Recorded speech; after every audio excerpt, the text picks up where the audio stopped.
Daniel chapter 4. King Nebuchadnezzar, to the nations and peoples of every language who live in all the earth, may you prosper greatly.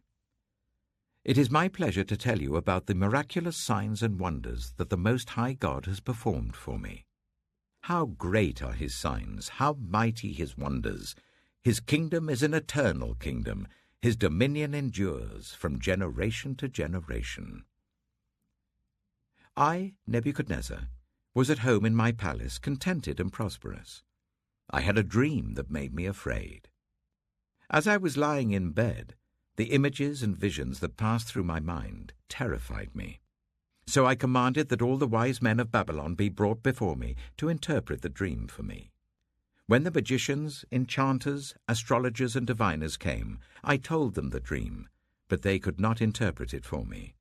Finally, Daniel came into my presence, and I told him the dream. He is called Belteshazzar, after the name of my God, and the spirit of the holy gods is in him. I said, Belteshazzar, chief of the magicians, I know that the spirit of the holy gods is in you, and no mystery is too difficult for you. Here is my dream, interpret it for me. These are the visions I saw while lying in bed. I looked, and there before me stood a tree in the middle of the land. Its height was enormous. The tree grew large and strong, and its top touched the sky. It was visible to the ends of the earth. Its leaves were beautiful, its fruit abundant, and on it was food for all. Under it the wild animals found shelter, and the birds lived in its branches. From it every creature was fed. In the visions I saw while lying in bed, I looked, and there before me was a Holy One, a messenger, coming down from heaven.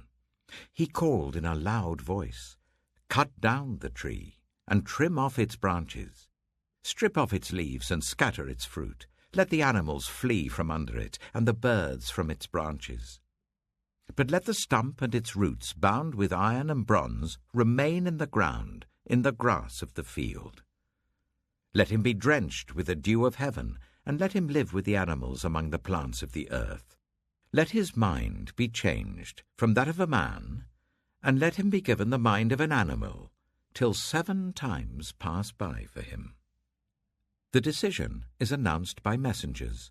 The holy ones declare the verdict, so that the living may know that the Most High is sovereign over all kingdoms on earth, and gives them to anyone he wishes, and sets over them the lowliest of people. This is the dream that I, King Nebuchadnezzar, had. Now, Belteshazzar, tell me what it means, for none of the wise men in my kingdom can interpret it for me, but you can, because the spirit of the holy gods is in you. Then Daniel, also called Belteshazzar, was greatly perplexed for a time, and his thoughts terrified him. So the king said, "Belteshazzar, do not let the dream or its meaning alarm you."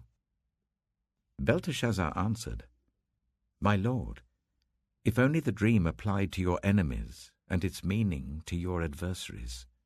The tree you saw, which grew large and strong, with its top touching the sky, visible to the whole earth, with beautiful leaves and abundant fruit, providing food for all, giving shelter to the wild animals, and having nesting places in its branches for the birds. Your Majesty, you are that tree. You have become great and strong. Your greatness has grown until it reaches the sky, and your dominion extends to distant parts of the earth. Your Majesty saw a Holy One, a messenger, coming down from heaven and saying, 'Cut down the tree and destroy it, but leave the stump, bound with iron and bronze, in the grass of the field, while its roots remain in the ground. Let him be drenched with the dew of heaven, let him live with the wild animals until 7 times pass by for him.' This is the interpretation, Your Majesty, and this is the decree the Most High has issued against my lord the king. You will be driven away from people, and will live with the wild animals. You will eat grass like the ox, and be drenched with the dew of heaven. 7 times will pass by for you, until you acknowledge that the Most High is sovereign over all kingdoms on earth and gives them to anyone he wishes. The command to leave the stump of the tree with its roots means that your kingdom will be restored to you when you acknowledge that heaven rules. Therefore, Your Majesty, be pleased to accept my advice. Renounce your sins by doing what is right, and your wickedness by being kind to the oppressed. It may be that then your prosperity will continue. All this happened to King Nebuchadnezzar. 12 months later, as the king was walking on the roof of the royal palace of Babylon, he said, "Is not this the great Babylon I have built as the royal residence, by my mighty power and for the glory of my majesty?"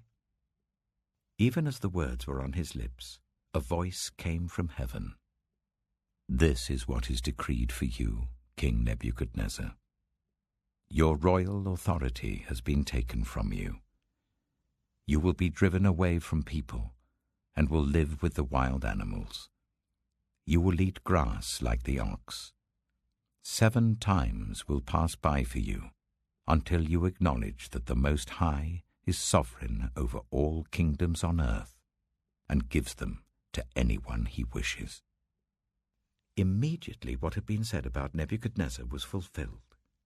He was driven away from people and ate grass like the ox. His body was drenched with the dew of heaven until his hair grew like the feathers of an eagle and his nails like the claws of a bird. At the end of that time, I, Nebuchadnezzar, raised my eyes towards heaven, and my sanity was restored.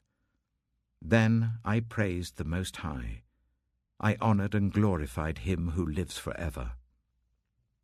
His dominion is an eternal dominion. His kingdom endures from generation to generation. All the peoples of the earth are regarded as nothing. He does as he pleases with the powers of heaven and the peoples of the earth. No one can hold back his hand or say to him, "What have you done?" At the same time that my sanity was restored, my honor and splendor were returned to me for the glory of my kingdom. My advisers and nobles sought me out, and I was restored to my throne and became even greater than before. Now I, Nebuchadnezzar, praise and exalt and glorify the King of heaven, because everything he does is right, and all his ways are just, and those who walk in pride he is able to humble.